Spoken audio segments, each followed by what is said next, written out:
Ladies and gentlemen, let's get our guest speaker up here. We'll give him all his allotted time. He's a Porsche lover. He loves his Porsche. He's got a beautiful wife who's there to support him and also building the business. He's also a gentleman who's been in my previous company. Called me when I was going on stage, and he says, "Listen, I want to bring you to bring me in," and got started. Matter of fact, when I go down to South Carolina, Summersville, we're up all day, all night. This one guy, he will work you. I love it. He will work you. And that's what I'm there for, to be worked. When I go on that plane, I should be just dead tired, go to sleep for the captain, and he pulls out. So this young man has got such a great group going.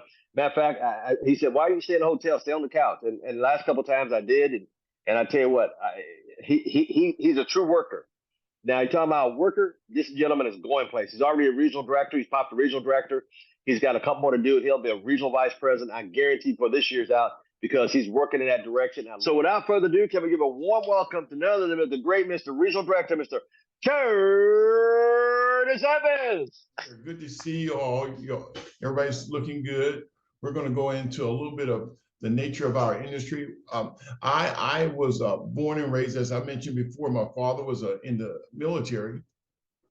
And so we traveled all over the planet, going to different bases and went to school everywhere. And they taught me one thing. They taught me to get a really good education, and I did, and go get a good job. And then they told, like a lot of us, we were told to don't ever, ever leave that job. Stay on that job, work it hard, do the man say, and you will be fine. And I suspect, my dad was born in 34, my mom was born in 36, something like that. And I guess the world that they were brought up in, especially in the rural South, that was a panacea. That was the best of the best. And so they taught me what they knew, okay? And it fit the times that they lived in because a lot of them worked in the fields and they didn't make a lot of money, or if anything.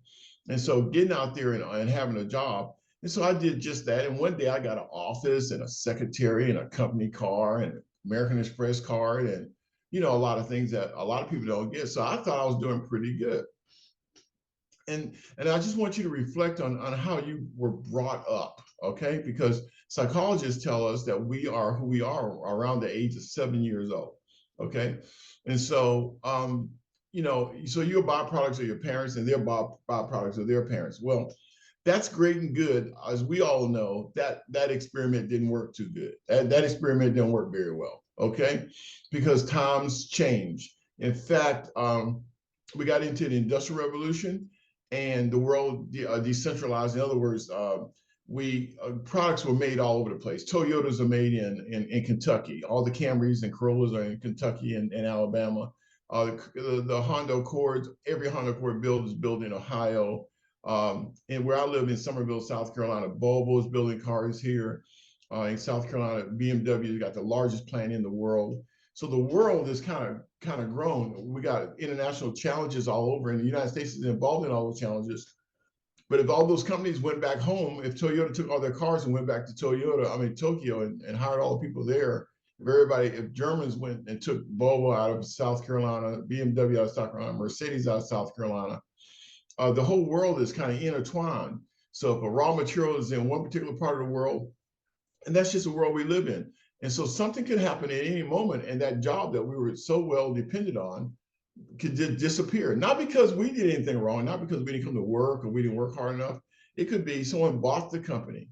It could be it was sold. It could be nobody wants the products anymore, that particular product any longer. And so as the world changes, the only problem I've seen so far is people refuse to get any more skills. Okay, so when we show them something new, they don't want the new skill. I know I have lots and lots of friends right now, right this day, don't have an email address. A lot of friends do not have an email address.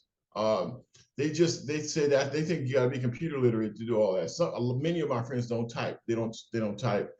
So it's just the way it is. But that's the world they were brought up in. But the world is changing, and we know it is. But one thing hasn't changed, and that's word of mouth. And I like that. That's a basic. So a lot of things. In fact, the job that I got was because somebody told me about it. Okay, if you think about how you got to where you got to, it's word of mouth. Many of the things you buy and drive and live in, word of mouth. Somebody told you about something, you told somebody else, and that's where you are today. So But let's talk about network marketing. It's changing. The multi-level marketing is changing.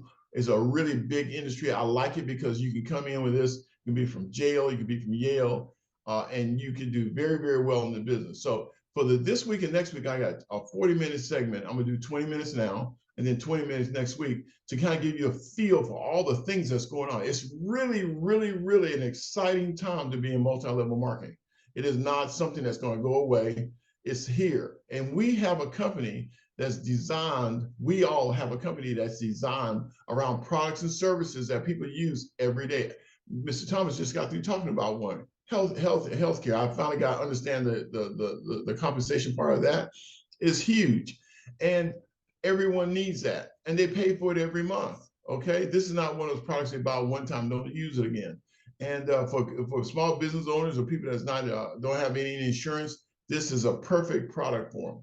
So I want to turn our floor over to what is our industry now and where is it going? And why does it fit you? Why are you in it?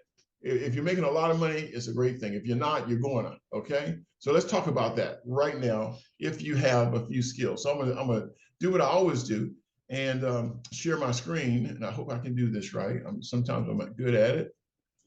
And sometimes I'm not. And we're not going to do the whole video today. It's going to be a lot. Once you take notes, and then next week we're going to go into the rest of it.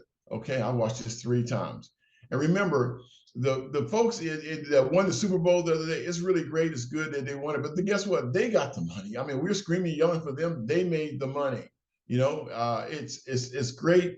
I looked at some of the players. They all started when they were young, and you know what they did in practice, and that's what Mr. Thomas has us practicing a lot. What they did in practice, they're getting paid. They're getting, they're getting paid for it in public. So when you see the public part, you don't see all the practice that went into it. So our job is to learn these skills and get real good at them and practice with them until we get them down. Someone who's not built to be a leader succeed in network marketing. The opportunity for them isn't just for them. They can win, they can build a big team, but they can also show somebody else how to win, and it doesn't hurt them. If I'm trying to pick the right network marketing opportunity, what things are important criterias? We sell, recruit, duplicate, and lead. I think it's the hype and the amateur sales language when people call their friends, hey, you know, I have this thing, and inside lingo, they call it commission breath. Oh, okay. Do I wish that people understood it more?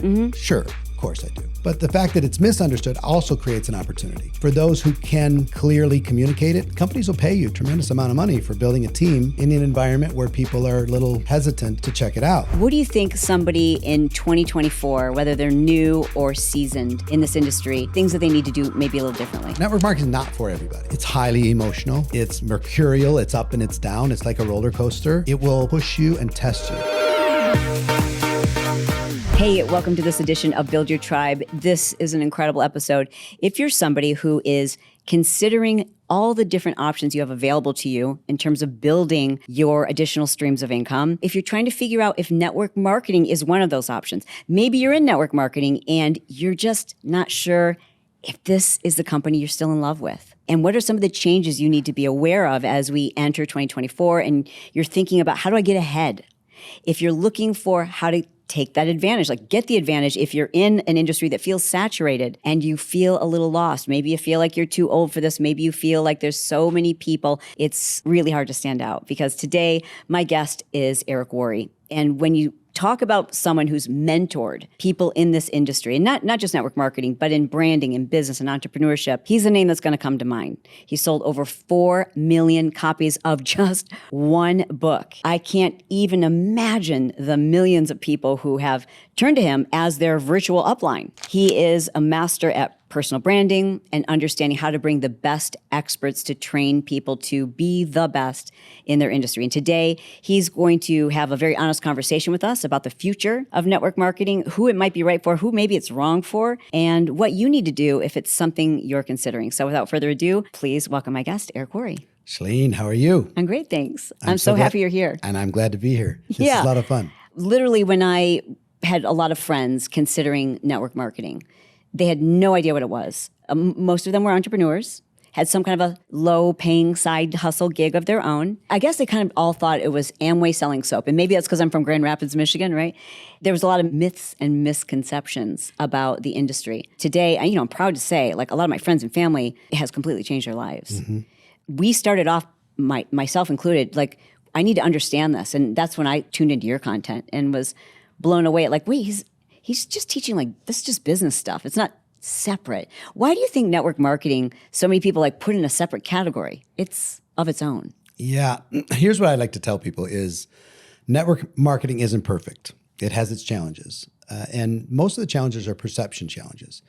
And it's almost all created by the overexcited people in the field that are making it sound too easy, making it sound too fast, like everybody's winning. Yeah. You don't have to really sell anything. The product sells itself. And this just builds by itself, which is nonsense. Is it because some people have had that experience and mostly, a rare occasion? Mostly people fall in love with their compensation plan and they extrapolate what might happen. And then they're so excited that they go over exaggerate what the average is. They'll pick one person out of the company and they'll tell that story instead of talking about the realities of entrepreneurship. Entrepreneurship is a challenge. It's lonely, it's emotional, it has its ups and downs. You have to face your own inner demons in order to be able to get to where you want to go. And they don't want to talk about that. So they want to say the product solves everything. And they want to say there's no real selling required. And all you have to do is just recommend this to a couple people and you're going to get rich. And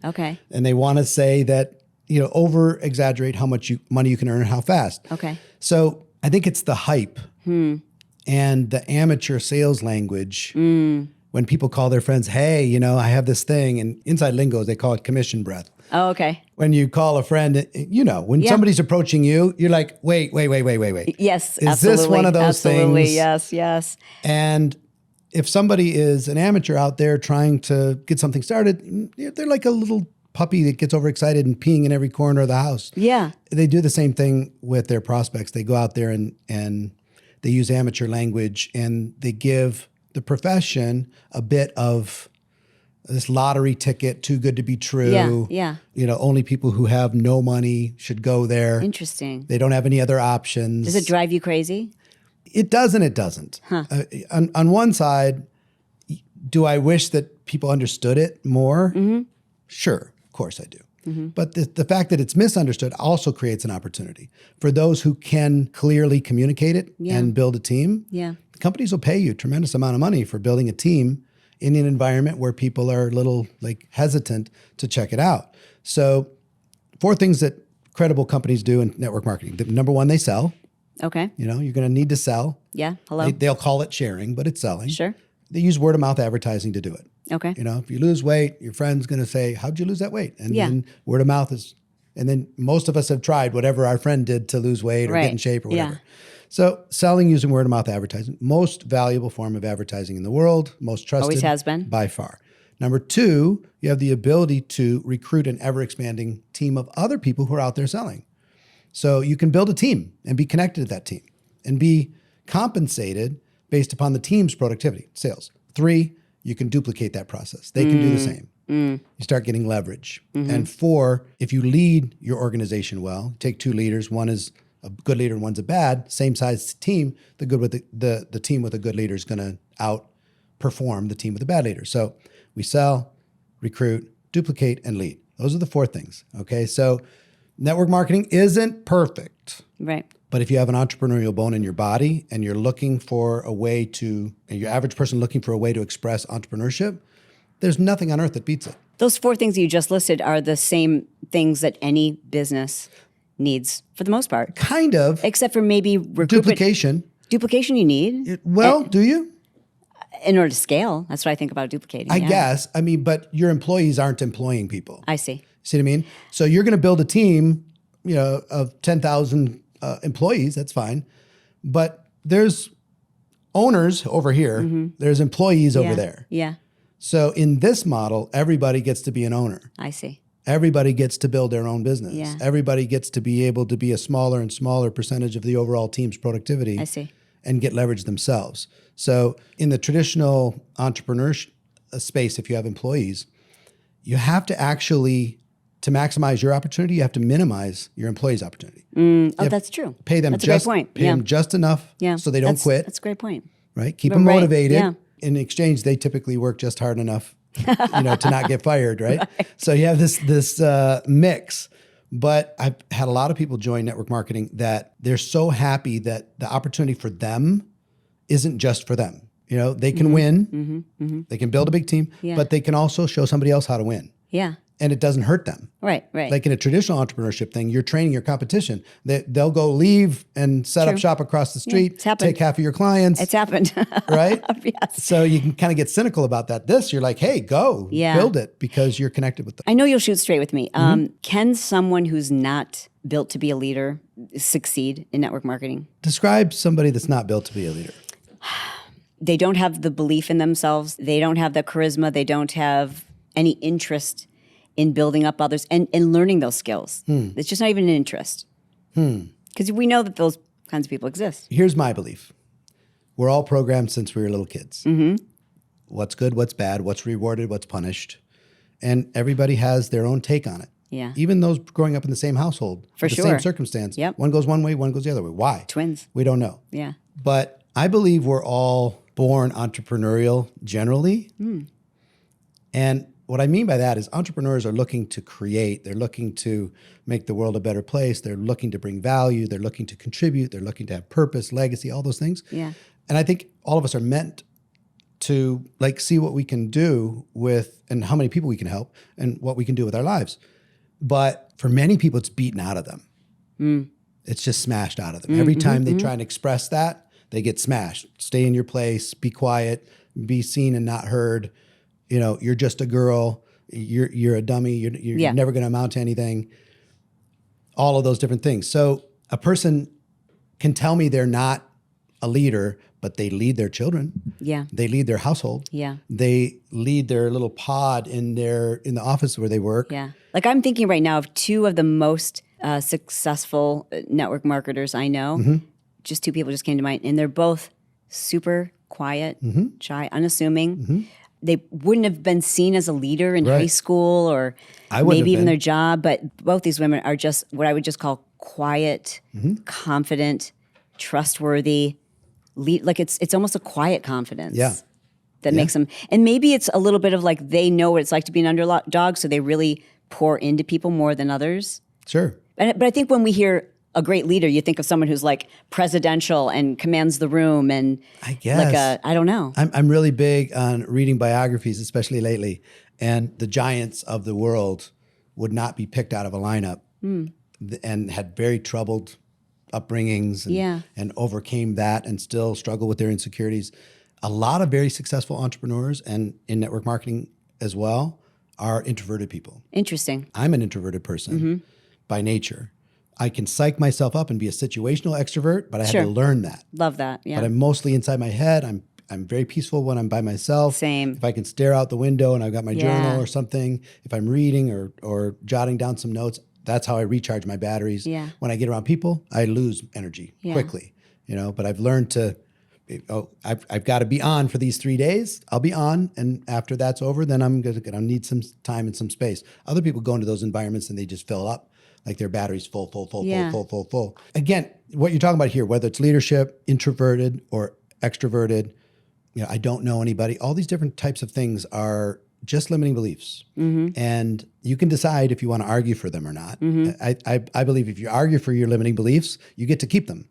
You're like, you don't understand. Such a I'm great this point. and I'm that. Yeah. So That's a great point. yeah, if you want to have leverage, if you want to have more, if you want to get out of trading time for money, if you want to call your own shots, be your own boss, then you're going to have to challenge some of the limiting beliefs that you have about yourself, and which I had to challenge myself. And you'll find that all the capacity's there to be able to succeed no matter what your personality, to be able to actually lead.